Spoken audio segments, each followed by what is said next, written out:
नमस्कार देवियों और सज्जनों, प्रारंभ में आपका स्वागत है। हमारे साथ हैं विकास कुमार जी। आपने इनको हमारे साथ कई बार देखा है। फिलहाल शेयर बाजार के विशेषज्ञ हैं, वैसे इनका पत्रकारिता का एक भरा पूरा इतिहास रहा है। विकास जी, बहुत बहुत स्वागत है आपका प्रारंभ के मंच पर। जय श्री राम। आज रविवार है, रविवार और साथ में शेयर बाजार। लेकिन सबसे पहले बिना कोई ज्यादा तामझाम किए, भूमिका बांधे हुए, सीधा विकास जी आपसे पूछता हूं, ये हो क्या रहा है? कत्लेआम जैसा कुछ मचा हुआ है शेयर बाजार में, लगातार लुढ़काव और पूरा गदर का माहौल हो क्या रहा है? बिल्कुल ठीक कहा आपने। रविवार है, रविवार जो होता है सो भगवान सूर्य का दिन है और साल का अंत भी लगभग लगभग बहुत करीब है। साल 2024 अलविदा कहेगा, हालांकि ये अंग्रेजी कैलेंडर के हिसाब से है, लेकिन चलिए हम उसी के हिसाब से बहुत लोग मानते हैं तो बोल रहे हैं। मैंने अगर आपसे मेरी पहली भी जो बात हुई थी कुछ महीने पहले प्रारब्ध के लिए, तो वहां भी मैंने बोला था कि ये जो साल 2025 रहेगा उसके मेजर पार्ट में करेक्शंस होंगे फ्रीक्वेंटली। जिस तरीके से वन साइडेड मार्केट पिछले 4 साल में चलता रहा है वो नहीं चलेगा। उसका उसका कारण है, कोई भी साल चीज 2024 की आप बात कर रहे हैं? हाँ, साल 2025 की आपके बात। मुंह से 2025 निकल रहा है? अच्छा, हाँ, 2025 अगले साल। जो अगले साल की बात कर रहा हूँ कि जो आने ओके। वाला जो साल होगा वो जी जी। 2025 के बाद ऑब्वियसली 2024 तो खत्म हो चुका है और 20, 21, 22, 23, 24 ये 4 साल रिटेल इन्वेस्टर्स ने काफी अच्छे पैसे बनाए हैं। ऐसा कोई मतलब मेरे नजर में 18 साल से मैं मार्केट ट्रैक कर रहा हूँ, रिटेल इन्वेस्टर्स ने इतने पैसे किसी भी कालखंड में नहीं बनाए जितना पहले बनाते थे। एफआईआई बनाते थे, मोटे निवेशक बनाते थे, लेकिन जो रिटेल निवेशक म्यूचुअल फंड के थ्रू इन्वेस्ट करते थे उन्होंने भी काफी पैसे बनाए। लेकिन ये समझना जरूरी है कि कोई भी चीज लगातार ऊपर नहीं जा सकती। और हमने हमारी जो पिछली बातचीत हुई थी अगर आप उसको रिकॉल करें तो हमने बोला था कि 2025 उस तरीके का साल नहीं होगा जैसे 2023 या 24 रहा था। यानी इसमें उतार चढ़ाव आते रहेंगे, लेकिन बहुत घबराने की जरूरत नहीं है। तो अभी मार्केट जो है करीब 1000 पॉइंट अपने टॉप से नीचे गया है, जो करीब करीब 26,000 25,448 या 25,700 का हाई बनाया था लेटेस्ट। उसके बाद ये गिरा है, 1000 पॉइंट गिरा है। अब इसका देखिए, अब ये जो गिरावट है, अब उस गिरावट को समझ ले कि वो गिरावट किन वजहों से है। जैसे अगर आपको बुखार लगा या आपके शरीर में थकावट रहती है, तो अगर मैं उसको अगर एनालाइज करूं तो किस वजह से है? क्या वो किसी गंभीर बीमारी का द्योतक है या ये नॉर्मल सीजनल चेंज है, आपको किसी विटामिन वगैरह की कमी हो गई है या कुछ ऐसा हुआ है? तो आप पहले एनालाइज करेंगे। तो मैं उसी तरीके से शेयर बाजार को एनालाइज करता हूं। अभी जो फिलहाल गिरावट आई है वो इसलिए आई है कि अमेरिका में जो फेड रेट है, फेड रेट में बोला कि जो अगले साल 4 कटौती करने की उम्मीद थी इंटरेस्ट रेट में, क्योंकि वहां जो एक्सपेक्टेड था कि 2.1% इन्फ्लेशन का रेट होगा। बॉस, इंडिया में ये करीब 6-7% का इन्फ्लेशन रेट बहुत कॉमन है, लेकिन अमेरिका जैसे $35 ट्रिलियन की इकोनॉमी में 2% या 2.5% इन्फ्लेशन का रेट बहुत मायने रखता है। तो ये फेड ने अपने जैसे यहाँ पर आरबीआई होता है ना, वैसे ही वहां पर फेड होता है। फेड ने कहा कि हमें उम्मीद है कि हमारे हिसाब से अगले साल जो महंगाई की दर होगी वो 2.5 होगी, जबकि हमारा प्रारंभिक अनुमान 2.1 का था। यानी जो हम 4 बार इंटरेस्ट कट करते, ब्याज दरों में जो कटौती करते, वो अब हम सिर्फ 2 बार गिरेंगे। ये जो छींक आई है ना, अमेरिकी बाजार या फेड जब छींकते हैं तो बाकी दूसरे मुल्कों में खांसी आ जाती है। तो यही हुआ है। लेकिन आप देखिए हिंदुस्तान के मार्केट का, अगर आप उसकी स्ट्रेंथ को देखिए, वहां जो मार्केट है, मैं नास्डक में भी डायरेक्टली पैसा लगाता हूँ।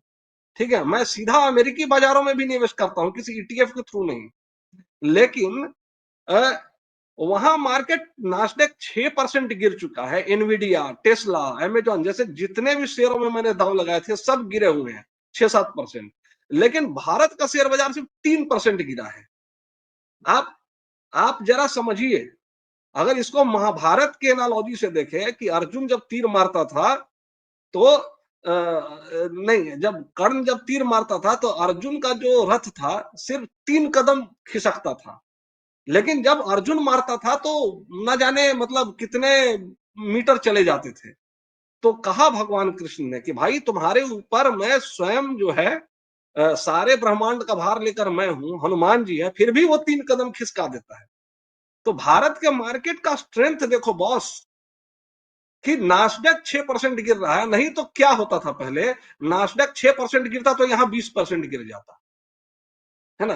तो मोटे तौर पे यही है, कोई बहुत पैनिक होने की जरूरत नहीं है, मार्केट है, गिरेगा ही।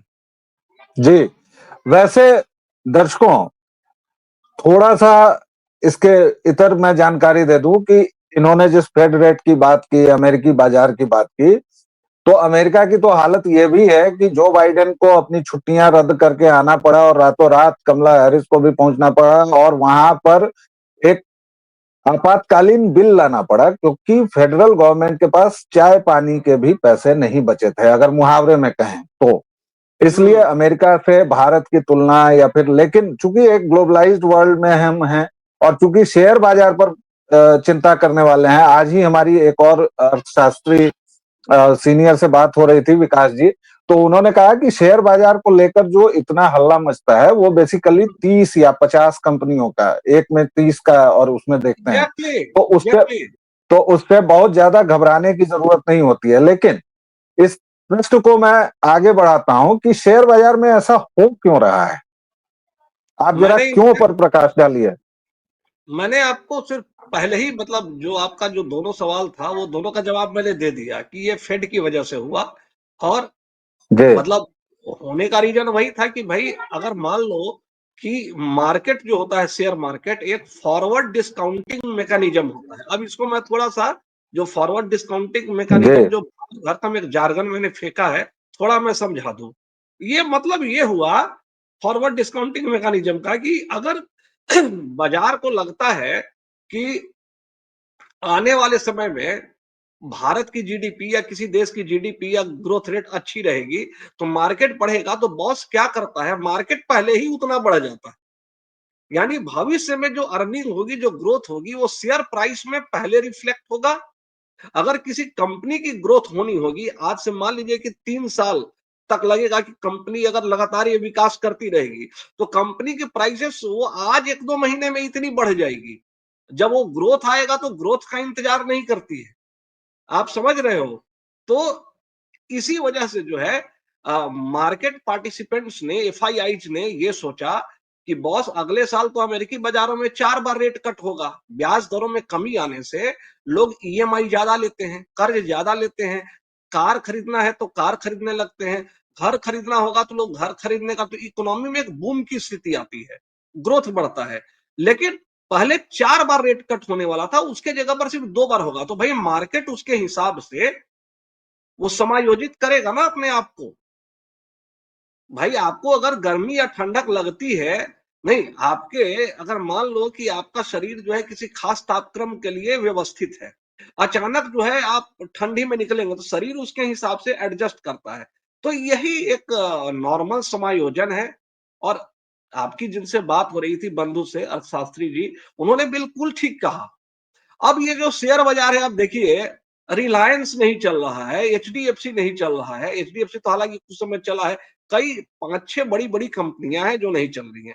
लेकिन क्या हो कि अगर ये चलने लगे, अगर रिलायंस चलने लगेगा ना, तो निफ्टी अपने आप ऑटोमेटिकली चलने लगेगा। एक शेयर है रिलायंस, सिर्फ रिलायंस को सिर्फ चलना है और एचडीएफसी को चलना है।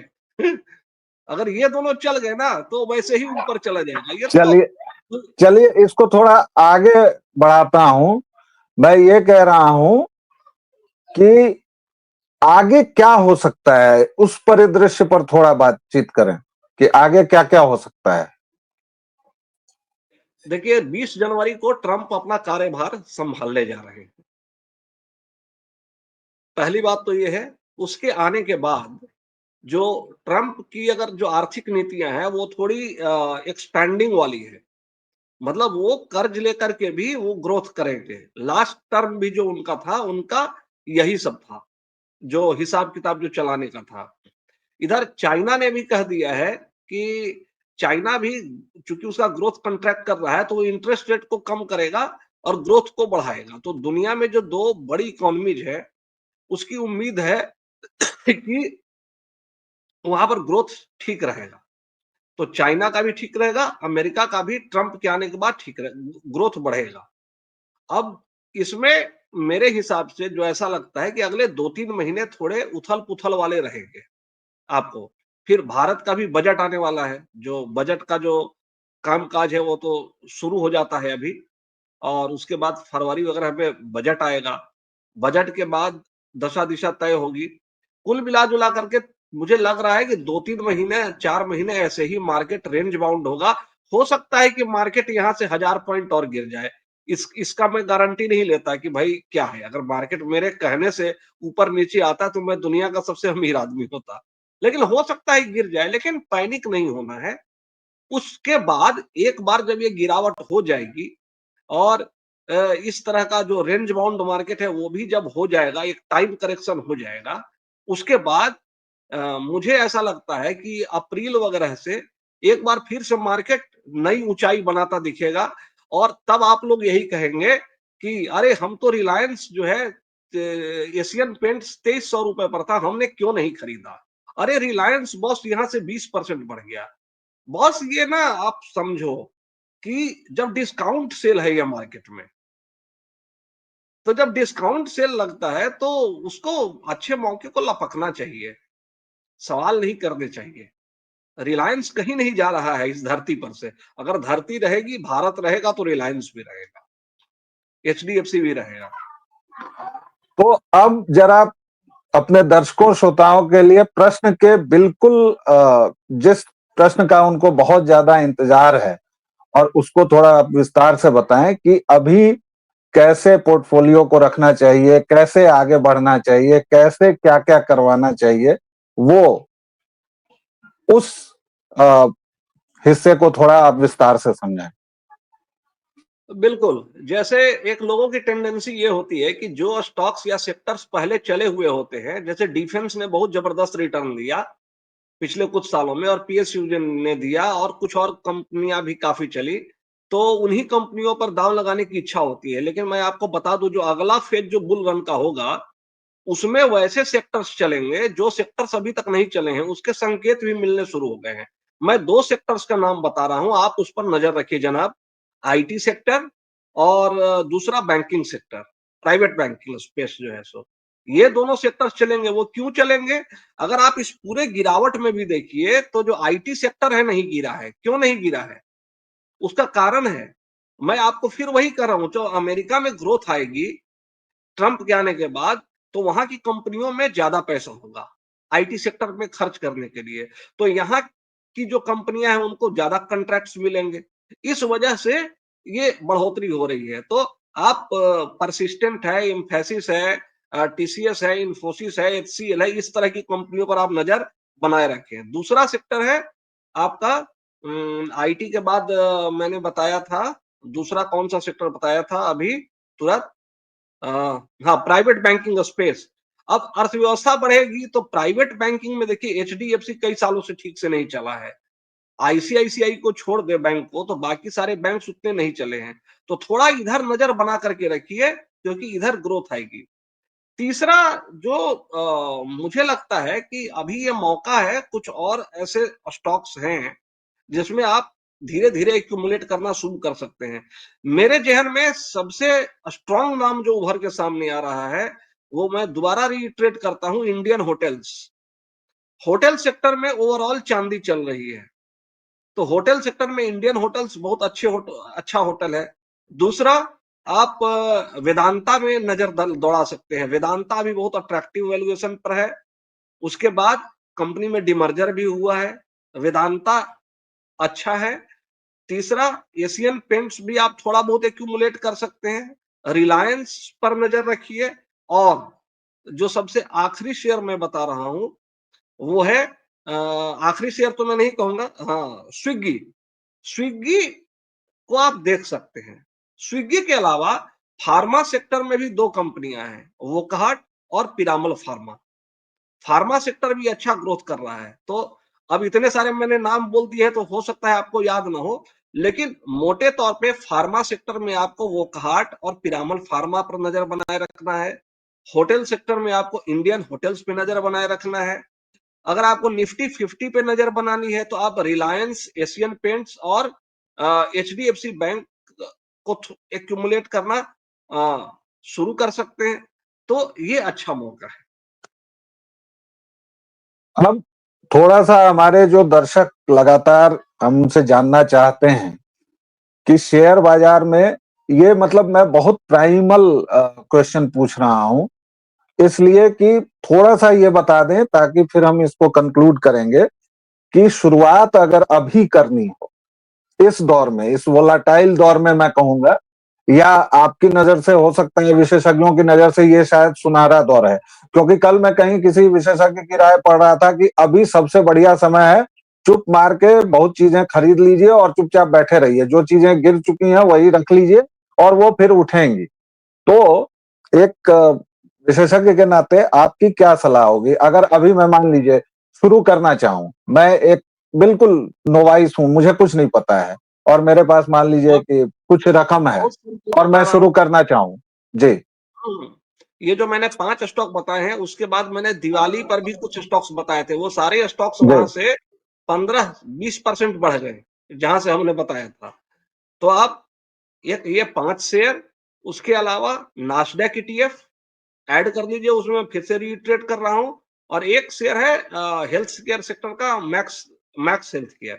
आप इन 6-7 शेयर का एक पोर्टफोलियो बास्केट बनाइए और जिस-जिस दिन कुछ-कुछ गिरे, थोड़ा बहुत उसमें खरीद लीजिए। अपना पोज़ीशन बनाना शुरू कीजिए और धीरे-धीरे 3-4 महीने तक लगातार उसको बनाते रहिए और कम से कम आप अगले मुहूर्त तक यानी अगले साल के अंत तक आप उसको बना करके रखिए। देखिए वो ऊपर आएगा, ये बहुत जल्दी रिबाउंड करेगा और मेरे अपने हिसाब से अगर माना जाए, मैं गलत भी हो सकता हूँ। इतना तो मैं लूँगा कि मैं इत च चाल का कोई भविष्य दृष्टा तो नहीं हूँ।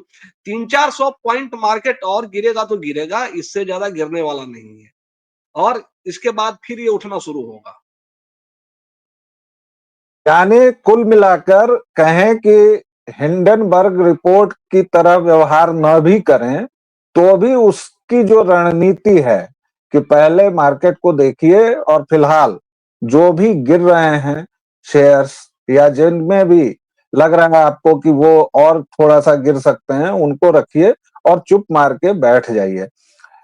विकास जी, आपने इतनी सारी बातें की, अब इस पूरी चर्चा को मैं चाहूंगा कि आप कंक्लूडिंग रिमार्क के साथ अपने समाप्त करने की ओर हम लोग बढ़ें। ये कंक्लूडिंग रिमार्क देने वाला हमेशा मेरे लिए प्रॉब्लमेटिक होता है क्योंकि मैं सारी बातें बोल चुका होता हूँ, तो अब समझ में नहीं आता है कि आगे क्या कंक्लूड करूँ। लेकिन कुल मिला कर के मैं बार-बार यही कहता हूँ, जो अच्छे शेयर हैं, मैक्स हेल्थ केयर है, इंडियन होटल्स है, बॉस ये इनका ना इनके फंडामेंटल्स बहुत स्ट्रॉन्ग है। रिलायंस कम अच्छा एक बात मुझे बताइए, 1000 300 पॉइंट या 400 पॉइंट रिलायंस के गिरने से क्या जामनगर रिफाइनरी का काम-धाम रुक गया? या लोगों की नहीं। सैलरी जानी बंद हो गई? कुछ नहीं बदलता है। अगर आप इंडियन होटल्स में अगर आप देखेंगे, अरे ये तो डिमांड सप्लाई और थोड़ा बहुत जो बड़े-बड़े निवेशकों का खेल है। तो जब ये गिरे जब ये गिरे तो एक्यूमुलेट करिए, पैनिक मत होइए, धैर्य रखिए। धीरज मेरी माँ का एक कहावत है, जो गाँव का ही कहावत है, धीरज धरे से उतरे पारा। तो धैर्य बनाए रखिए और एक्यूमुलेट करते रहिए, मीठा फल मिलेगा। और दर्शकों श्रोताओं, इंडियन होटल्स की इन्होंने बात की है तो इंडियन होटल्स अगर अभी आ, बाजार की भाषा में कहूं और इफ इट इज ब्लीडिंग तो भी कल पटना में उसका एक ग्रैंड होटल की हुँ, ओपनिंग हुई है, ताज होटल की। और वो इसमें है कि वो और एक्सपेंड भी करेंगे। तो इसलिए जो बड़ी कंपनियां हैं, बड़े नाम हैं, बड़े बाजार में, और मुझे चूंकि इस बाजार के बारे में कुछ पता नहीं है, इसलिए मैं ऐसे विशेषज्ञों को पकड़ के लाता हूं कि वो हमें सलाह दे सके। लेकिन एक मूल मंत्र जो विकास जी से मैंने सीखा है बाजार का, कि आपको परसिस्टेंसी कंटिन्यू करनी होगी, आपको धैर्य बनाए रखना होगा और आपको निगाह रखनी होगी। विकास जी, बहुत बहुत धन्यवाद, आपने हमें समय दिया, आपने इतनी मूल्यवान बातें बताई। दर्शकों, श्रोताओं, प्रारब्ध को अपना स्नेह और प्रेम देते रहें जैसे आप देते रहे हैं, और फिर मिलेंगे। तब तक के लिए जय सिया राम।